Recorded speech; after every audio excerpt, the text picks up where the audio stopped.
하나님 말씀 받겠습니다.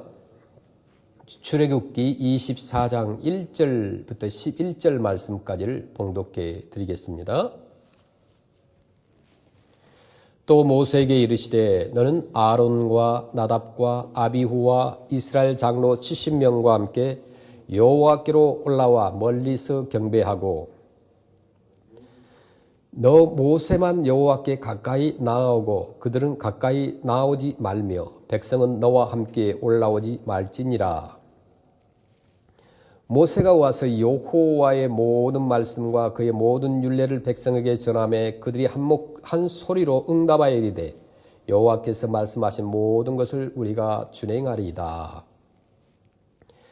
모세가 여호와의 모든 말씀을 기록하고 이른 아침에 일어나 산 아래에 제단을 쌓고 이스라엘 12지파대로 12기둥을 세우고 이스라엘 자손의 청년들을 보내어 여호와께 서로 번제와 화목제를 드리게 하고 모세가 피를 가지고 반은 여러 양푼에 담고 반은 제단에 뿌리고 언약서를 가져다가 백성에게 낭독하여 듣게 하니 그들이 이르되 여호와의 모든 말씀을 우리가 준행하리이다. 모세가 그 피를 가지고 백성에게 뿌리며 이르되 이는 여호와께서 이 모든 말씀에 대하여 너희와 세우신 언약의 피니라.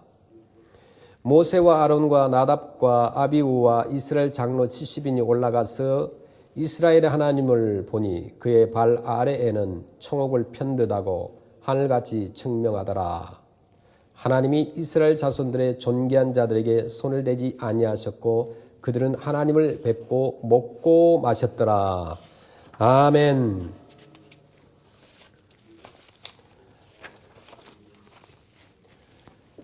구약의 성막과 언약궤는 신약의 시대를 살아가는 우리 크리스찬들에게 어떤 상징이며 어떤 의미를 가지고 있을까요?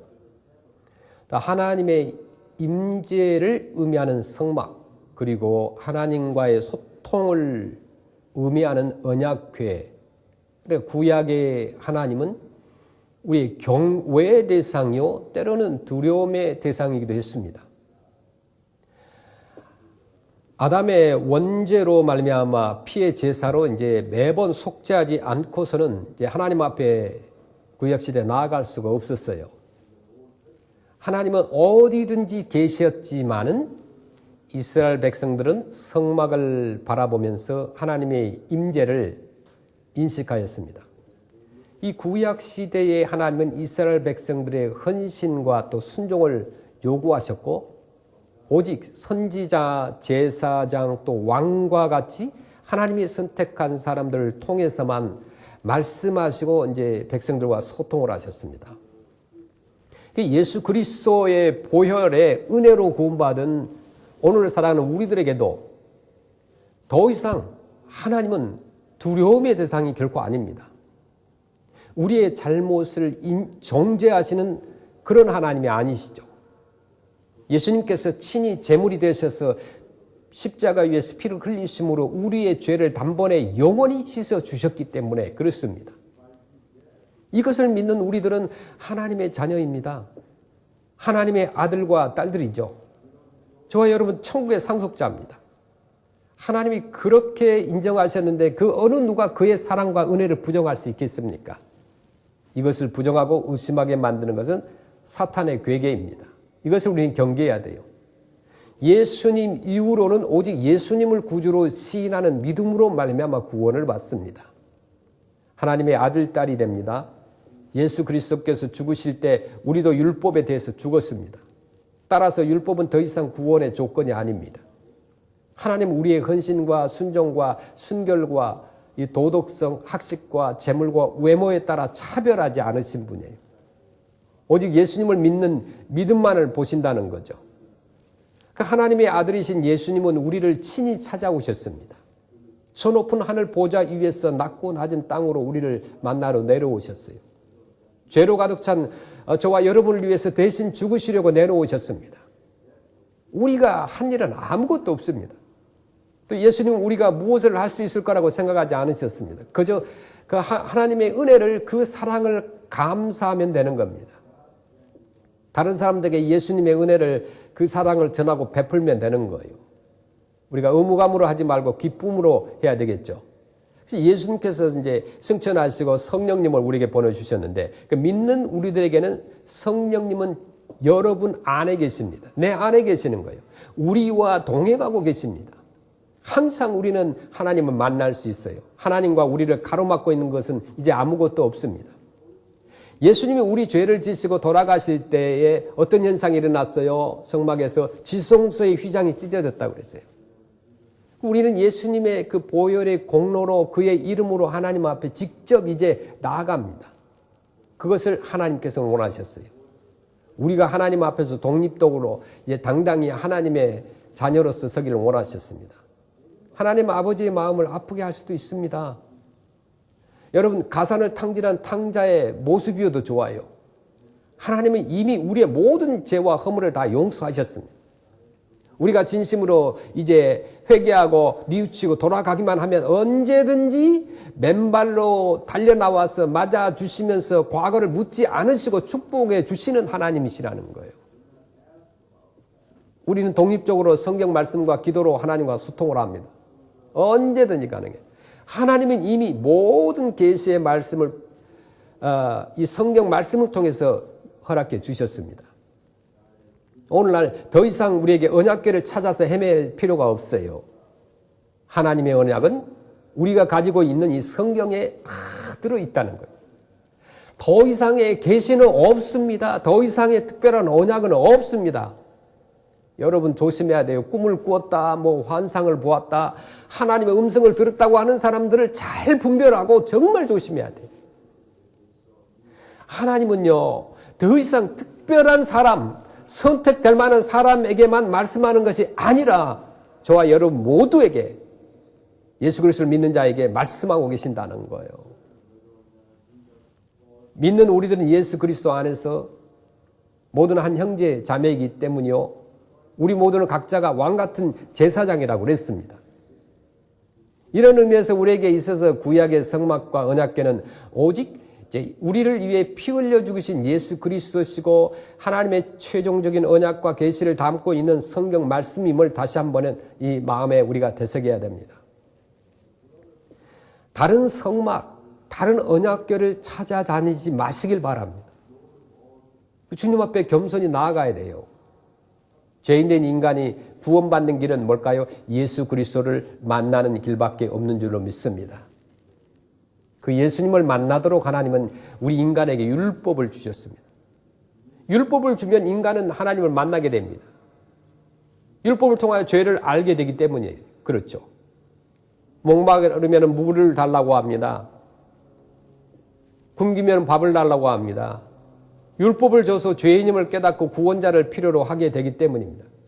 그래서 율법을 바로 알면 예수 그리스도를 붙잡게 되어 있습니다.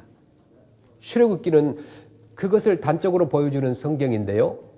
우리가 성경을 읽다 보면 창세기까지는 참 그래도 은혜도 되고 재미도 있고 그렇게 돼요. 그런데 출애굽기에 들어가면은 많은 사람은 성경을 읽다가 중단해요.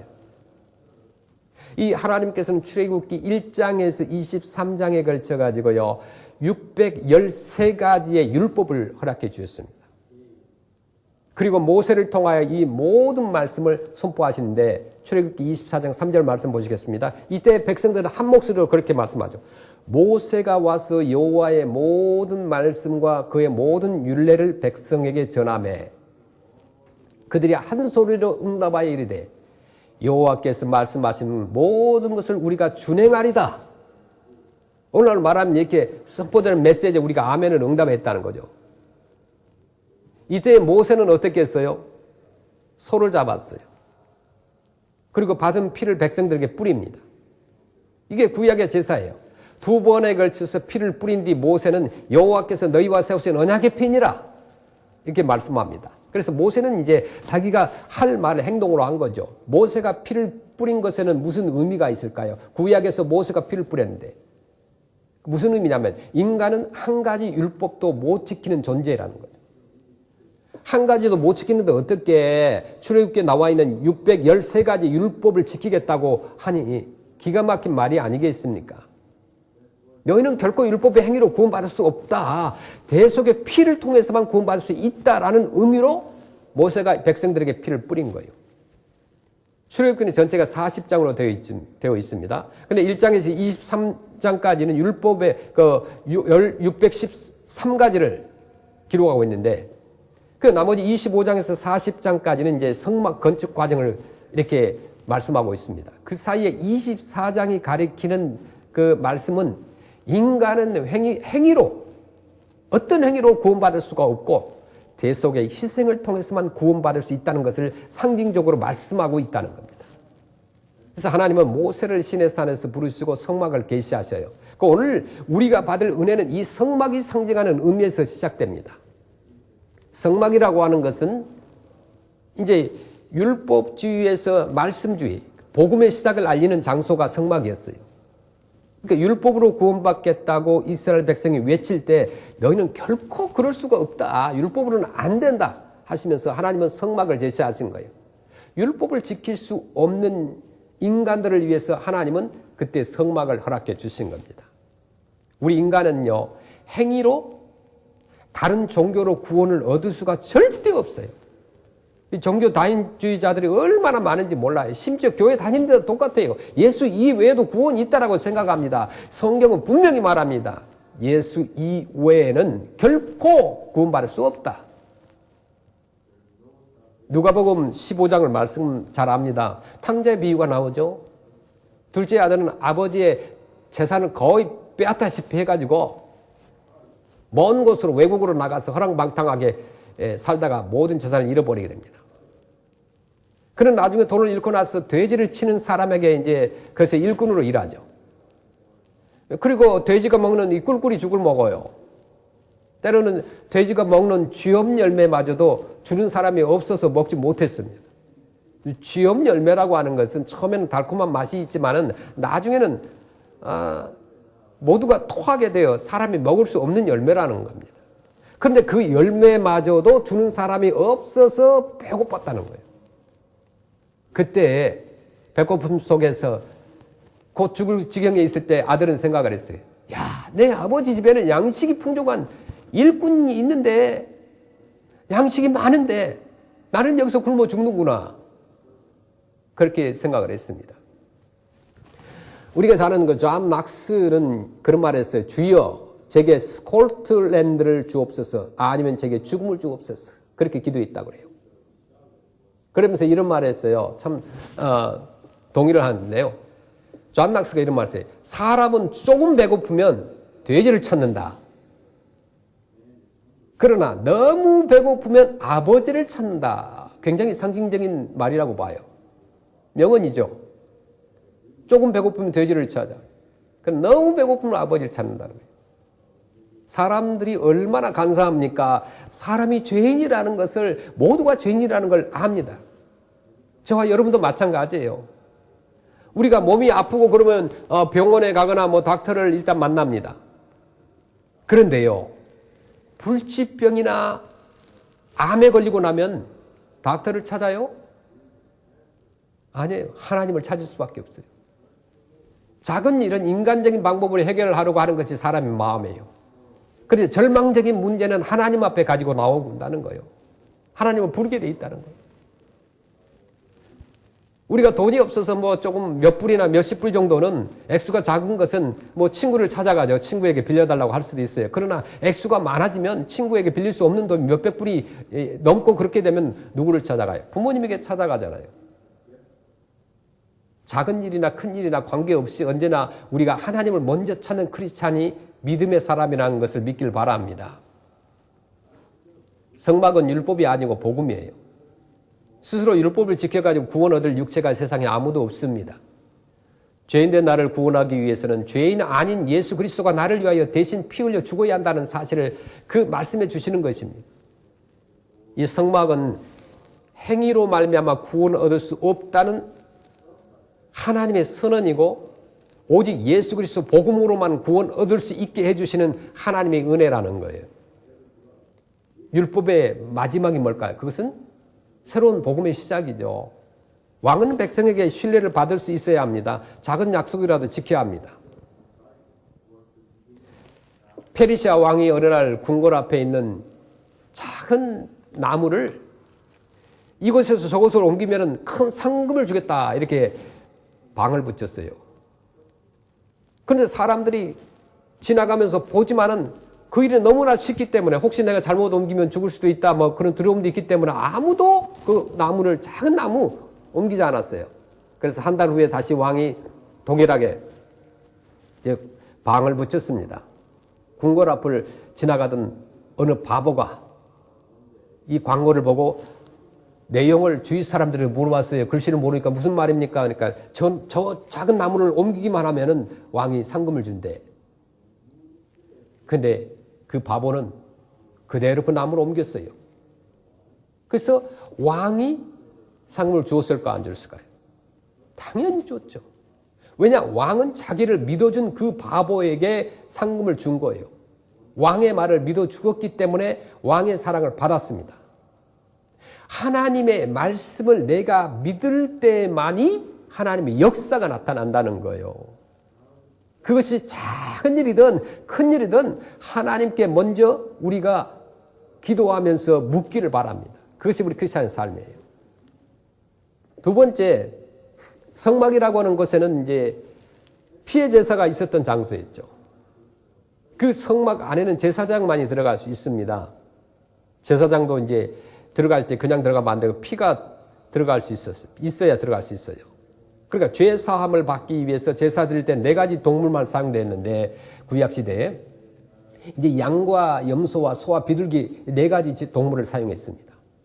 그래서 죄인들은 어떻게 했느냐면 이제 예루살렘 성에 이제 동서남북 문이 있는데 동쪽의 문 앞에서 제사장에게 이제 내가 제사를 드리고 싶으면 자신이 끌고 온 그 양을 인계합니다. 이때 제사장과 더불어서 안수를 합니다. 그 안수의 의미는 뭐냐면 자신의 죄를 짐승에게 전가시킨다는 거예요. 그리고 이제 북쪽으로 끌고 가가지고 북쪽에서 이제 짐승의 가죽을 벗겨냅니다. 무슨 의미일까요? 위선과 인간이 가지고 있는 온갖 가식을 벗는다는 거예요. 그리고 팔과 다리를 이렇게 잘라냅니다. 그게 뭐냐면 나쁜 장소에 가거나 불의한 일을 일삼았던 죄가 벌을 받는다는 걸 의미하는 거죠. 그리고 그 짐승의 내장을 꺼내어서 물로 깨끗이 씻어냅니다.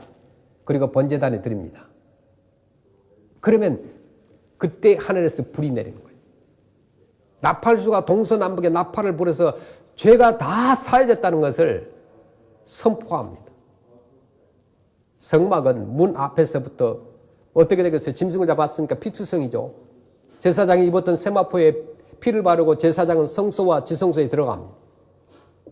저 분향단에도 피가 묻어있고 법궤도 뭐 피투성이겠죠. 동서남북 사방이 막 피가 묻어있는 거예요. 시작부터 끝까지 성막은 피다.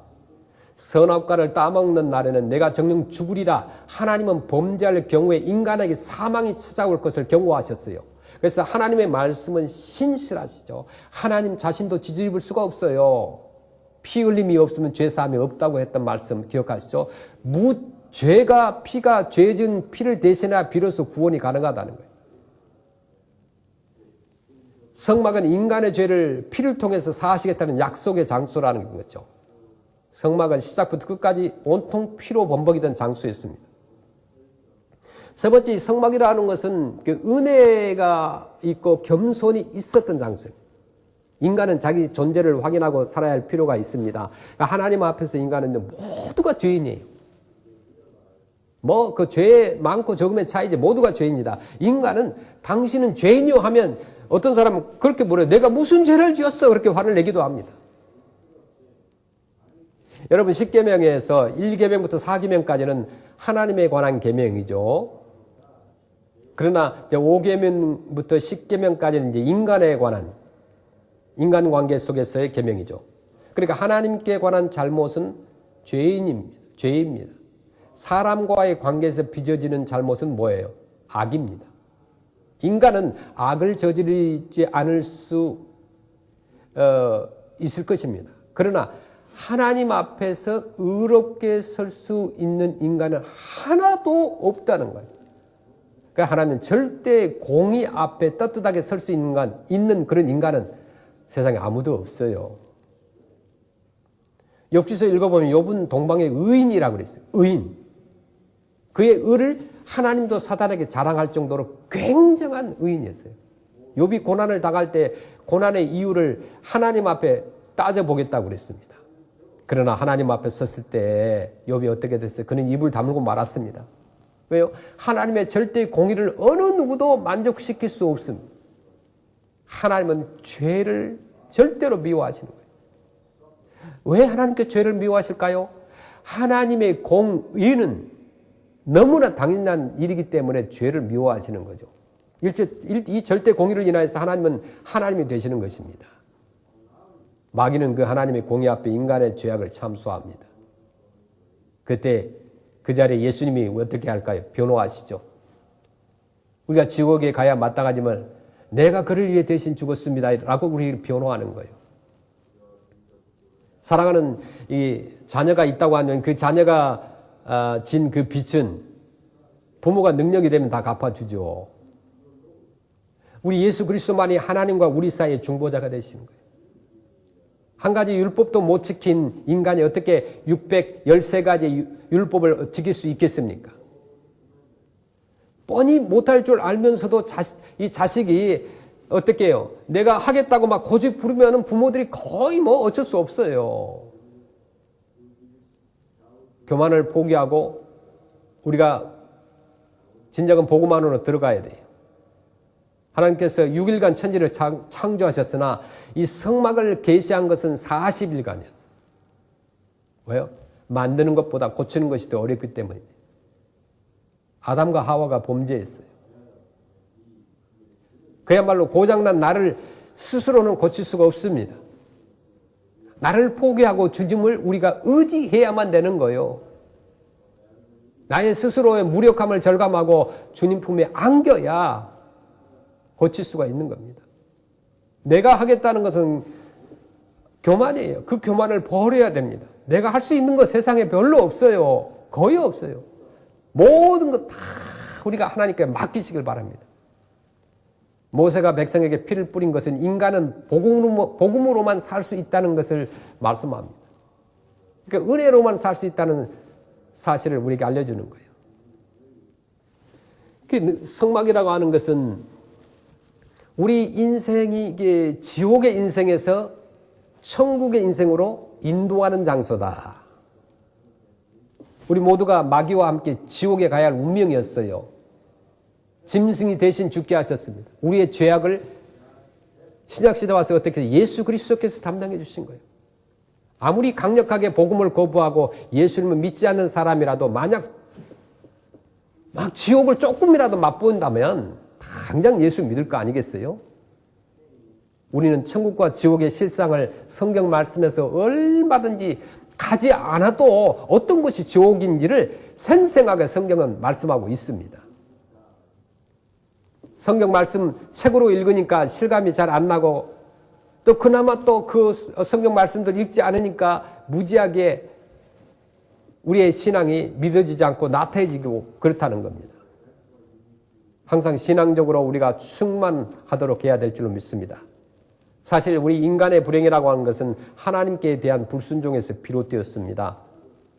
불행을 행복으로 바꾸는 것은 주변적인 내 상황을 바꾸는 것으로 이루어지지 않아요. 예수 그리스도를 알고 천국과 지옥을 알 때 가능합니다. 오늘날 우리가 설교를 들어본 지옥이니 천국이니 이런 말을 잘 들을 수가 없어요. 사실을 많은 설교에서 들을 수가 없어요. 주님을 통해서 영생을 소유할 때만 참 행복을 소유할 수 있는 줄로 압니다. 그 주님이 저와 여러분의 모든 불행을 막아주시는 거예요. 매일 순간순간마다 주님을 만나시기를 축원합니다. 예수 그리스도께서 여러분을 위해 죽으셨어요. 내가 무엇을 이루겠다고 하는 것은 교만입니다. 그 교만을 꺾어야 되는 거예요. 아직도 내 계획대로 세상이 움직인다고 생각합니다.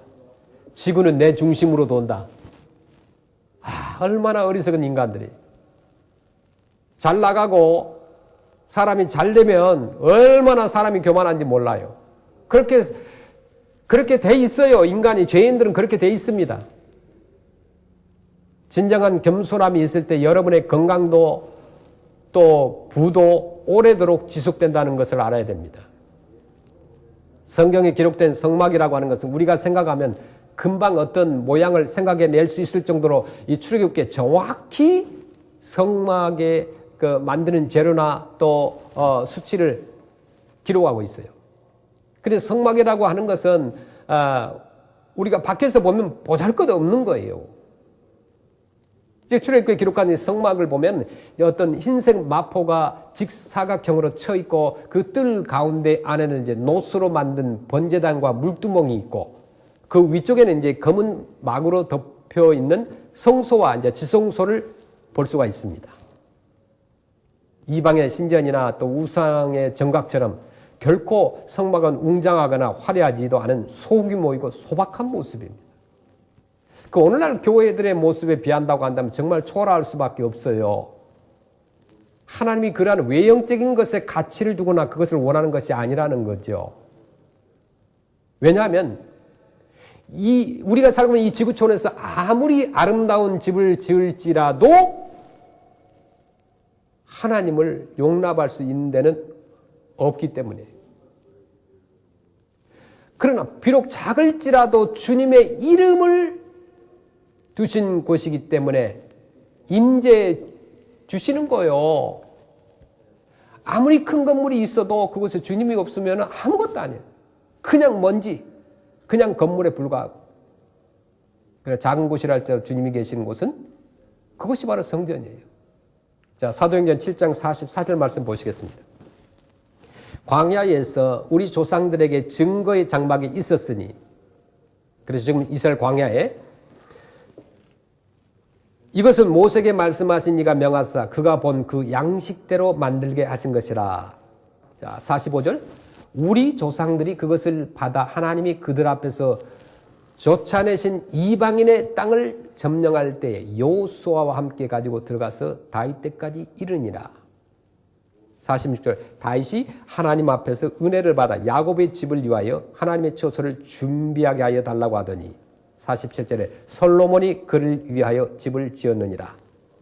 48절에 그러나 지극히 높으신 이는 손으로 지은 곳에 계시지 아니하시나니 선지자가 말한 바 사도행전 7장 49절에 주께서 이르시되 하늘은 나의 보좌요 땅은 나의 발등상이니 너희가 나를 위하여 무슨 집을 짓겠으며 나의 안식할 처소가 어디냐. 아멘. 이 성막에 들어갈 수 있는 사람은 유대인이고 또 성소에 들어갈 수 있는 사람이라고 하는 사람은 한정되어 있어요. 제사장 들어갈 수 있는데 제사장 가운데서도 아무나 들어갈 수 있는 것이 아니라 대제사장만이 들어갈 수 있었던 거예요. 그런데 오늘 저와 여러분이 예수님을 믿는데 크리스찬인데 예수 그리스도의 은혜로 말미암아 성소의 휘장을 그 몸으로 열어놓으심으로 인하여서 은혜의 보좌 즉 하나님 앞으로 담대히 나아갈 수 있는 줄 믿습니다. 이것이 은혜입니다. 이것이 어메이징 그레이스예요. 성막의 이름을 회막이라고도 하죠. 레위기 1장 1절의 말씀 보시면 여호와께서 회막에서 다른 이름으로 부르죠. 모세를 부르시고 그에게 말씀하여 이르시되 그렇게 했어요. 여호와께서 회막에서 모세를 부르셨다고 했는데 하나님은 이 회막에서 모세를 만나신 거예요. 이곳에서 하나님은 말씀으로 모세를 만나셔서 뜻을 전하시고 또 모세는 백성들에게 하나님의 뜻을 전하는 그 매개의 역할을 했던 것입니다. 그런데 왜 하나님께서 작은 성막을 만들도록 하셨을까요? 크고 웅장한 성과 같은 그런 성막을 만들라고 하지 아니하시고 작은 것을 만들라고 하셨을까요? 모세가 이제 출애굽하고 40일 동안 시내산에서 올라가서 기도하는 동안 하나님의 선택을 받았다는 거룩한 백성들이 무엇을 또 했습니까? 40일 동안 산에 가서 모세가 기도할 때 어떻게 했어요? 모세가 내려오지 않으니까 야 모세가 오지 않는다. 그는 죽었다. 그러면서 불신이 백성들 가운데 싹이 트기 시작합니다. 누룩처럼 먼저 갑니다. 참 부정적인 것이라고 가짜 뉴스는 얼마나 잘 퍼지는지 몰라요. 그래서 백성들이 어떻게 했어요? 모세가 올라가서 기도하는 동안 이제 그 아론을 협박을 합니다. 그 아론이 그 협박에 죽지 않으려고 그 협박에 이제 금송아지 우상을 만들게 하죠.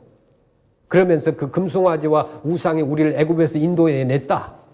이렇게 합니다. 얼마나 어리석습니까? 그래서 하나님은 특정한 장소를 구별하시고 특정한 사람들을 성별하여 따로 섬기게 한 거예요. 그러니까 성막이나 교회가 많은 재물을 들여서 지어서 또는 그것이 웅장하고 화려해서 하나님이 그 이름을 그곳에 두신 것이 아니라는 거예요. 마태복음 24장에도 예수님의 제자들이 화려하고 웅장한 성전을 보고 감탄하는 제자들에게 이렇게 말씀하죠. 이게 인간적인 눈으로 바라보는 거죠. 마태복음 24장 1절 말씀 보시면 예수께서 성전에 나와서 가실 때에 제자들이 성전 건물들을 가리켜 보이려고 나오니, 그러니까 성전의 가치는 그것의 아름다움이나 크기나 값에 있는 것이 아니라는 거죠. 오늘날 성전을 너무나 크고 아름답게 건축한 다음에 많은 교회들이 어려움을 당한 겁니다. 왜 자꾸 너무 화려하고 너무 계속해서 키우려고 하고 정말 바벨탑처럼 지으려고 하는지 모르겠어요. 예배드릴 공간이 꼭 필요합니다. 이 동양적인 사고는요, 내 집이 없고 내 땅이 없는 곳에서 좁은 나라에서 살다가 온 사람들은요, 소원이 그거예요. 소원이 우리의 집, 땅이 넓은 곳, 교회도요 좀 아름다운 건물이 있는 곳. 우리 같은 곳에는 기본적으로 생각을 가지고 있는 사람들이 별로 오고 싶은 마음이 없어요. 작은 건물에 보잘것없는 곳에, 좋은 장소도 아닌 곳에. 그런데 하나님이 계신 곳이 성전입니다. 성전의 가치라고 하는 것은 크기나 값에 있는 것이 아니라는 거예요. 그것이 얼마나 럭셔리하게 설비를 했느냐, 그게 중요하지 않다는 거예요. 우리가 너무나 화려한 것을 위해서 성도들의 헌금과 정성을 쏟아버리고 나면은 그 교회가 힘을 못 써요. 선교를 못 해요, 결국은. 우리도 그 선교센터가 필요합니다. 막 럭셔리한 좋은 빌딩이 뭐 있으면 좋겠지만 우리는 그런 것을 그렇게 원하지 않아요. 사역을 할 수 있는 곳, 그런 공간, 사람들이 모여서 하나님을 찬양하기 적당한 장소, 비가 안 새고 여름에 더위를 피할 수 있고 추위를 피할 수 있는 장소, 그런 곳이 있으면 되는 거예요. 건물이 중요한 것이 아니라 그 공간에서 어떤 사람이 어떻게 하나님을 섬기는가가 중요하다는 거죠. 이스라엘 백성들은 복을 받은 민족입니다. 또 저와 여러분은 참으로 축복을 받은 행복한 사람인 줄로 믿습니다. 왜냐하면 하나님께서 여러분을 선택하셨습니다. 뽑으셨습니다. 그리고 하나님을 만날 수 있는 복을 받았기 때문에 그렇습니다. 여러분, 복 중에 복이 뭡니까? 하나님의 백성이 되어가지고 하나님을 만나서 그분의 말씀을 듣고 그분이 주시는 양식을 먹고 그분을 섬기는 거예요. 그러므로 저와 여러분은 참으로 복을 받은 사람인 줄로 믿기를 바랍니다. 왜냐하면 구약 시대의 이스라엘 백성은 하나님의 백성이 되었고 이 성막에 가서 제사장을 통하여 하나님을 간접적으로 뵙는 거예요. 그런데 저와 여러분은 신약의 시대 살아가면서 영접하는 자, 곧 그 이름을 믿는 자에게 하나님의 자녀가 되는 권세를 주셨다고 했으니까 자녀가 되었어요. 제사장을 통하여서가 아니라 하나님의 은혜의 보좌 앞에 담대히 나아갈 수 있으니까 얼마나 감사하고 축복을 받은 사람인지 모릅니다. 구약의 성막은 신약 시대에 예수 그리스도께서 대신하셨습니다.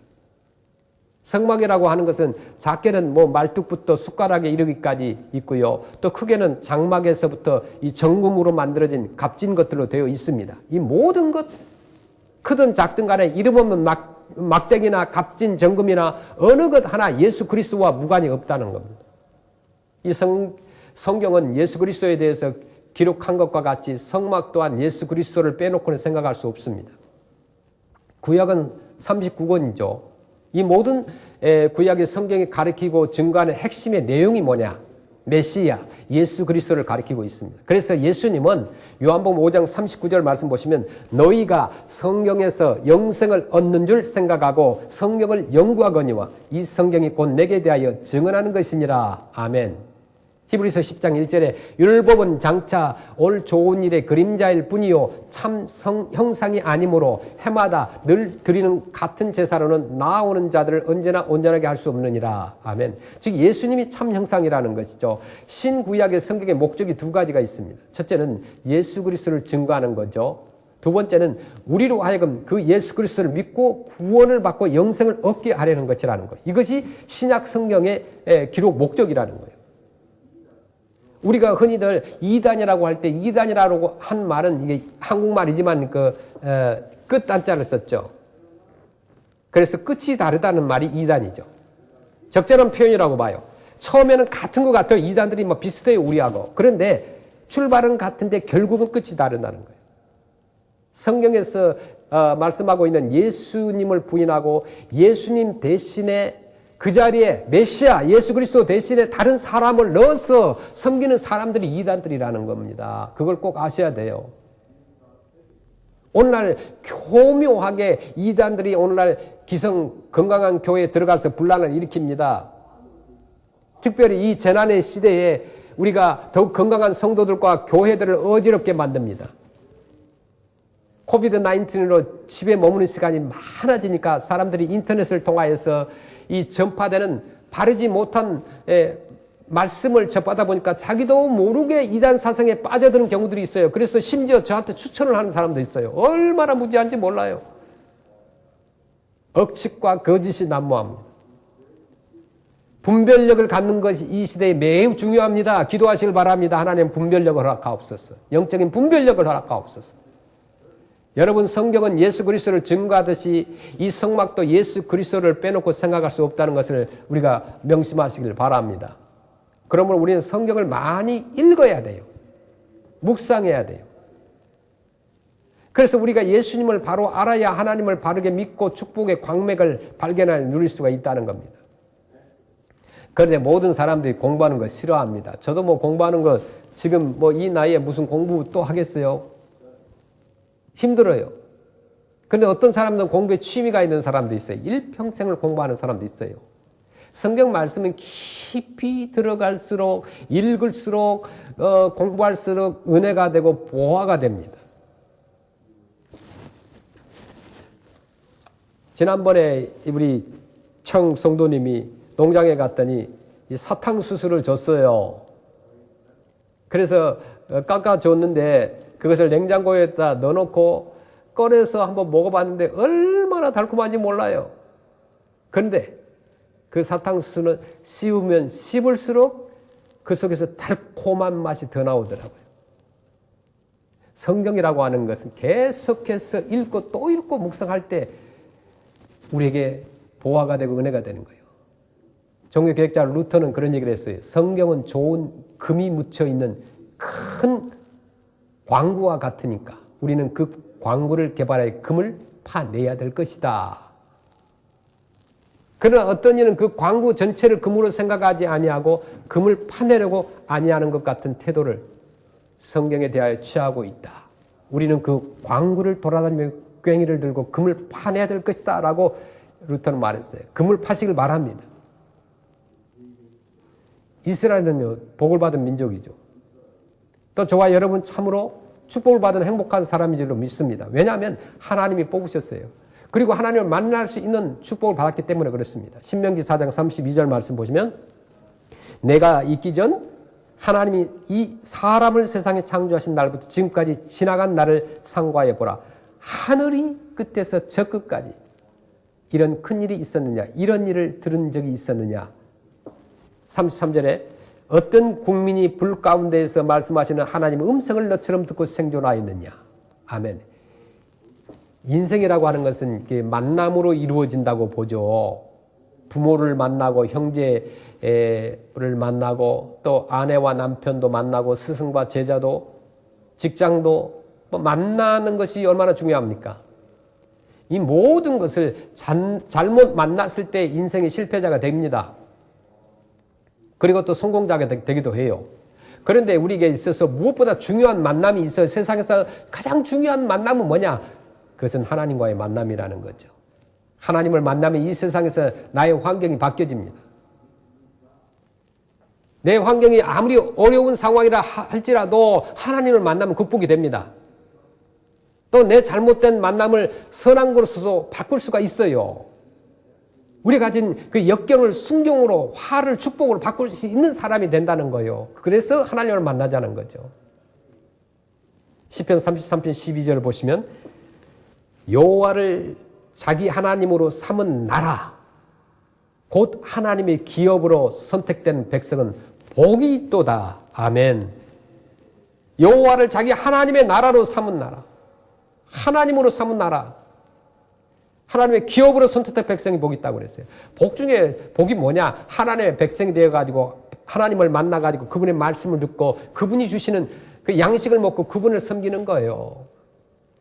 그러므로 저와 여러분 참으로 복을 받은 사람인 줄로 믿습니다. 왜냐하면 구약 시대 이스라엘 백성은 하나님의 백성이 되었고 성막에 가서 제사장을 통하여 하나님을 간접적으로 뵙는 것입니다. 그런데 저와 여러분은 영접하는 자, 곧 그 이름 믿는 자들에게 하나님 자녀가 되는 권세를 주셨다고 했으니까 자녀가 되어가지고 제사장을 통하여가 아니라 하나님의 은혜와 보호자 앞에 담대히 나아갈 수 있으니까 얼마나 감사하고 축복을 받은 사람입니까?